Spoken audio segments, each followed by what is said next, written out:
SSC 26-এ ব্যবসা উদ্যোগের final suggestion দিচ্ছি। খুব বেশি সময় দিব না, যেগুলো বলছে এগুলো একটু নোট করে রাখো, এগুলো একটু পড়ে যায়, তোমরা আর টেনশন করতে হবে না তোমাদের এই ব্যবসা উদ্যোগটা নিয়ে। দেখো, ব্যবসা উদ্যোগ তোমাদের এ প্লাস পাইতে হবে, এটা মাথায় রেখে নাও। তোমাদের প্রশ্ন আসবে টোটাল 8টা, 5টা অ্যান্সার করবা। সৃজনশীল প্রশ্ন আসবে তোমাদের, সংক্ষিপ্ত প্রশ্ন হবে 15টা, 10টা অ্যান্সার করবা। তো এই হচ্ছে 70 মার্কের পরীক্ষা বা 30 মার্ক এমসিকিউ দেয়। আমরা যদি বলি কোন কোন অধ্যায়গুলো আছে এবং আমরা দেখে দেবো কোন কোন টপিকগুলো তোমরা পড়বা। এখানে যদি আমরা অধ্যায়গুলোর নাম কথা বলি, এখানে ব্যবসা পরিচিতি, ব্যবসা উদ্যোক্তা, মালিকানা ভিত্তিতে ব্যবসা, ব্যবসা পরিকল্পনা, ব্যবসা প্রতিষ্ঠান ব্যবস্থাপনা, বিপণন, ব্যবসা নৈতিকতা এবং সামাজিক দায়বদ্ধতা, এই টপিকগুলো রয়েছে। এর মধ্যে সবচেয়ে গুরুত্বপূর্ণ দুইটা অধ্যায় হচ্ছে 2 এবং 4, মানে উদ্যোক্তা এবং মালিকানা ভিত্তিতে ব্যবসা। এখান থেকে তোমার 3টা পর্যন্ত কোশ্চেন আসবে, এই 3টা কোশ্চেন আসবে। আর বাকি টোটাল যে তোমার 5টা অধ্যায় রয়েছে, সেই 5টা থেকে 5টা কোশ্চেন পাবা, মানে ওভারঅল 8টা কোশ্চেন এভাবে আসবে। সো ট্রাই করবে এই দুইটা অধ্যায় মাস্ট পড়ার। তার সাথে যদি সহজ অধ্যায়ের কথা বলো, আমি বলবো ব্যবসা প্রতিষ্ঠান ব্যবস্থাপনা এবং নৈতিকতা সামাজিক দায়বদ্ধতা, এই দুইটা অধ্যায় পড়তে পারো। সো তুমি যদি টোটাল 2, 4, ঠিক আছে, আবারও বলছি 2, 4 এবং 8 এবং 11 এই 4টা অধ্যায় পড়ে যাও, তাহলে তোমার এনাফ। হ্যাঁ, তুমি চাইলে এরকমভাবেও টোটাল 4টা অধ্যায় পড়তে পারো, 1 থেকে 6 পর্যন্ত। এই 4টা অধ্যায় পড়লেও তোমার জন্য হয়ে যাবে। তবে ট্রাই করবে এই দুইটা অধ্যায় অফকোর্স পড়ার। এবার টপিকগুলো দেখে যাই। ব্যবসা পরিচিতি, এই অধ্যায় থেকে একটা কোশ্চেন তোমরা পাবা এবং মিনিমাম 4টার মতো এমসিকিউ পাবা।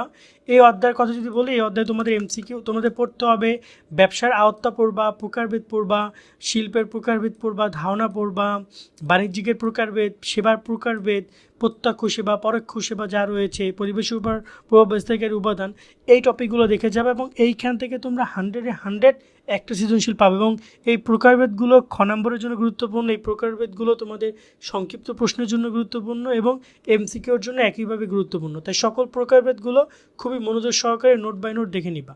ব্যবসা উদ্যোক্তা এখান থেকে তোমাদেরকে কোশ্চেন দিবে 2টা পর্যন্ত দিতে পারে। উদ্যোক্তার মধ্যে পার্থক্য ভেরি ভেরি ইম্পর্টেন্ট, যেটা তোমাদের রয়েছে এই অধ্যায়ে অনেকগুলো পার্থক্য পাবা। এই পার্থক্যগুলো দেখে যাবা, যেটা সংক্ষিপ্তের জন্য গুরুত্বপূর্ণ। বাট এছাড়াও খ নম্বরে পার্থক্য আসবে। এছাড়া উদ্যোগের বৈশিষ্ট্য গুণাবলী ভেরি ভেরি ইম্পর্টেন্ট আসবেই, সেটা সংক্ষিপ্ততে আসুক অথবা সৃজনশীলে আসুক, আসবেই, শিওর থাকো তোমরা। উদ্যোগের তারপর এখানে রয়েছে ব্যবসা উদ্যোগ গড়ে তোলার অনুকূল পরিবেশ, ঝুঁকি সম্পর্ক, এই ঝুঁকি নিয়েও পার্থক্য হতে পারে, সেগুলো দেখে যাবা। ব্যবসা উদ্যোগের বাধা, তারপর রয়েছে এখানে তোমাদের উন্নয়ন বাধা দূরকরণের উপায়, এই টপিকগুলো তোমরা দেখে যাবা। ওকে, এই পরবর্তী যদি কথা বলি মালিকানা ভিত্তিতে ব্যবসা, এখান থেকে তোমরা 2টা কোশ্চেন পাবা যদি তোমাদের 2 নম্বর অধ্যায় থেকে না আসে। এখান থেকে 2টা কোশ্চেন কী থেকে আসবে দেখো, খেয়াল করো। সিম্পল কথা, এখানে টোটাল 3টা টপিক রয়েছে। এক হচ্ছে এক মালিকানা, একটা হচ্ছে অংশীদারি, একটা হচ্ছে যৌথ। এখন এখান থেকে অংশীদারি ব্যবসা নিয়ে তুমি কোশ্চেন পাবা, এটা মাস্ট। এখন হয় এক মালিকানা থেকে দিবে, নয় যৌথ মূলধনীয় থেকে দিবে, অথবা মিক্সড করেও দিতে পারে। তাই অধ্যায়ের এই টপিকগুলো পড়বা, যৌথ মূলধনীয় ব্যবসা সব কিছু যা যা আছে, এক অংশীদারি ব্যবসা যা আছে এবং এক মালিকানা হালকা কিছু আছে। সো এগুলো দেখে যাবার। এবং মালিকানা ভিত্তিতে ব্যবসার প্রকারভেদ, এগুলো কিন্তু তোমাদের সংক্ষিপ্ত এবং এমসিকিউর জন্য অনেক গুরুত্বপূর্ণ হবে। ব্যবসা পরিকল্পনা, এখান থেকে তোমরা এই টপিকগুলো পড়বা, যার মধ্যে প্রকল্প নির্বাচন, এগুলো যা যা রয়েছে, ঠিক আছে। মাইক্রো স্ক্রিনিং, ম্যাক্রো স্ক্রিনিং, তারপর হচ্ছে তোমার গুরুত্ব, প্রক্রিয়া, এখানে হচ্ছে আত্মবিশ্লেষণ পদ্ধতি, যা যা আছে এগুলো ভালো করে দেখে যাবো তোমরা। ব্যবসা প্রতিষ্ঠান ব্যবস্থাপনা, এগুলো থেকে তোমরা একটা প্রশ্ন পাবা, তাই এই টপিকগুলো দেখে যাবা।